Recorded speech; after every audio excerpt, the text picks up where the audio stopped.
Okay, so unfortunately the original video got deleted, so I'm going to go through this pretty much as quickly as I can while still trying to be as informative as possible with this particular candle spell.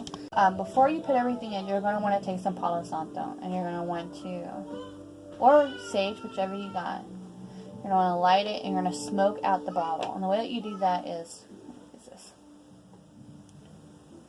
Is you're just going to rub it in there so that all that smoke kind of sits inside and then pulls out of the cup. And it cleanses the bottle of any energies that it may have had, because of course it is store-bought. So it's been through multiple hands.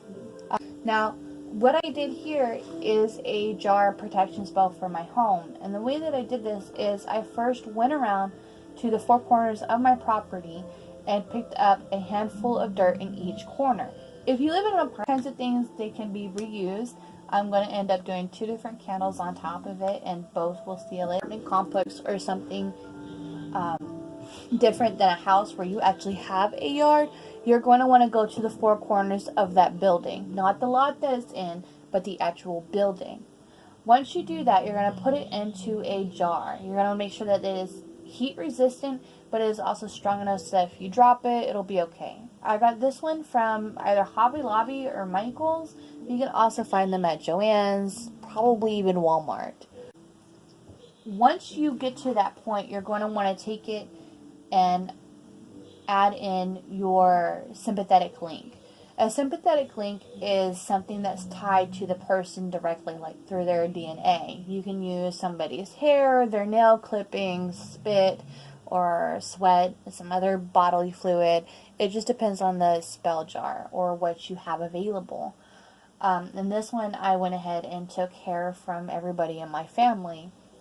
It's easily accessible, and it's not going to kill anybody to take it. So, you put it into the jar on top of the dirt, and then you mix them together. At that point, you're going to want to make sure that you have your herbs to fit your, you're going to want to make sure you have the herbs to fit what you're doing. So I chose a number of different herbs, actually. I chose Balm of Gilead. Balm of Gilead is specifically to kind of help keep a relationship going, or to keep it happy, romantic. It can also work towards friendships to kind of push it into the, I guess, into the best of times is pretty much what it's for. And then I also have some very basic herbs that you can find pretty much anywhere else. And this is something like lavender, your rosemary. Both of these are very all-purposey kind of herbs. They're good for really anything. Lavender in this case is specific for happiness. The rosemary is for protection. I also have basil, which I'm using for monetary gains and prosperity. Calendula, which is also a marigold, and that's to again kind of keep happiness going and all that fun stuff. Cloves for prosperity and monetary gain, and to keep the house from falling apart. And then of course a chamomile, which is again kind of just a happy herb to keep things peaceful and calm. So all together, you're going to put them in here. You're also going to want to write a petition paper. Now, the way that you write petition papers, in this case, it's kind of going to be a little different than what you've normally seen. Especially since I put my own twist on it, since there's more than 2 people in my family. I took the piece of paper. I'm just going to use this one because it's really what I got. So I took the piece of paper and I started at each corner, and I wrote out the person's name. So in this corner I wrote mine. I turned it to the right, and then in this corner I did my husband, turned it to the right. In that corner my daughter, and then my son. At that point, you're going to want to take it and you're going to write your intent in a continuous circle all the way around. Okay? So let's go over this real quick. You're going to start off with each person in their own special spot. You can, if you have more than 4 people, you can, you know, do it in the middles or in the center of it and all that. Just whatever spot you need. It's just to kind of, so that it recognizes it as having separate people, they're separate entities, but you're still going to cross over each other. And you're going to write their full name. That's their first name, their middle name, their last name, and whatever their date of birth is. Okay, and you're going to write that 7 times. And it's going to cross over each other the whole time. It's going to be one gigantic mess. You're probably not even going to read it at the end. Then you're going to write the intent. The intent that I wrote was to keep things peaceful and happy and everyone grateful and joyous and to be prosperous and all that other stuff. And you're going to literally write it in one giant word. It's just going to be, you're going to continue it so that you're going to write like, I love you, like this. But you're going to have to wrap it all the way around the piece of paper so that it goes, I love you, and then this somehow connects to the I. Okay?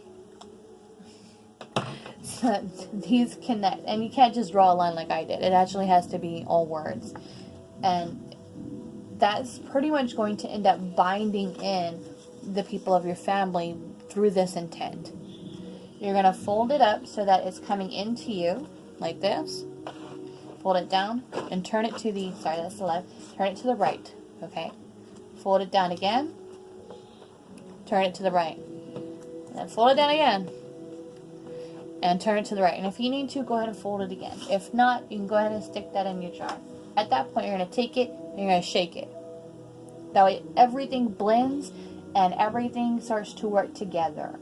That's the main part that you really need to focus on. At that point, you really want to make sure that you're understanding what the intent is and you're kind of driving it home by mixing everything together so that each aspect of what you put in is starting to blend with all the others, and it becomes just one giant purpose. Okay?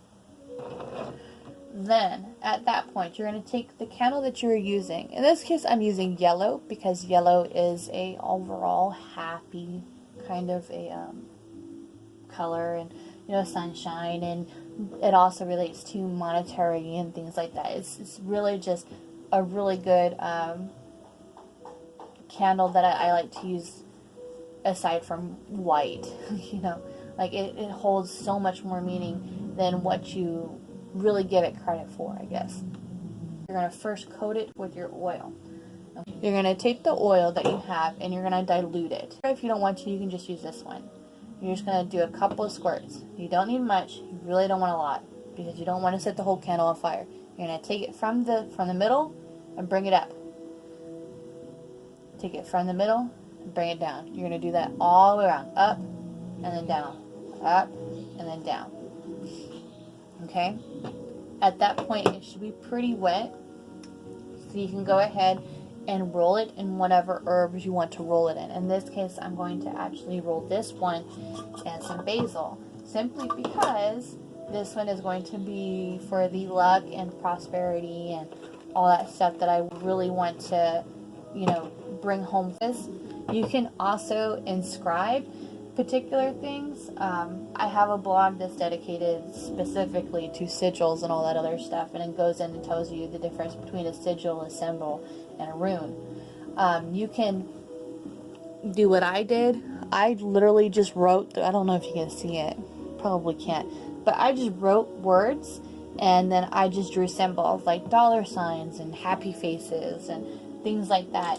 And that will also make sure that the candle understands that that's what its particular purpose is. You don't have to do that. You can literally just roll it in the herbs and the oil and just put it on there like I did with this one because it just does so much and it's acting on what's in the jar anyway. But because this one is for a specific purpose, and like this one which is for pretty much everything in here, I did the two differently, okay? At that point, you are going to take your candle, and we're going to pretend, okay? We're going to take the candle, you're going to light it, and you're going to let it drip down some wax. And you want it to be hot so that whenever you stick the candle on, it fuses the candle to this. Then, you know, just practice as much candle safety as you can. Make sure it's on a heat resistant surface.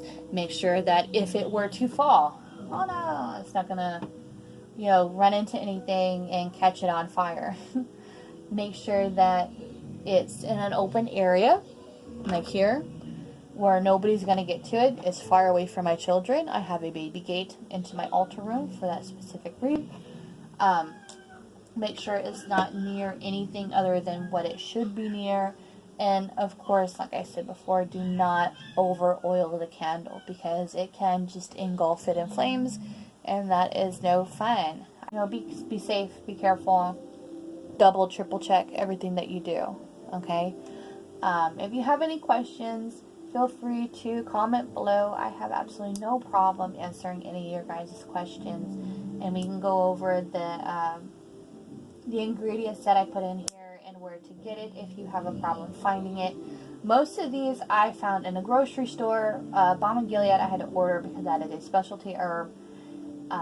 Calendula and lavender I got at my craft stores in the soap section. And the chamomile that I used, which is the actual chamomile, not like the tea, I got this at the Supermercado, which is a Mexican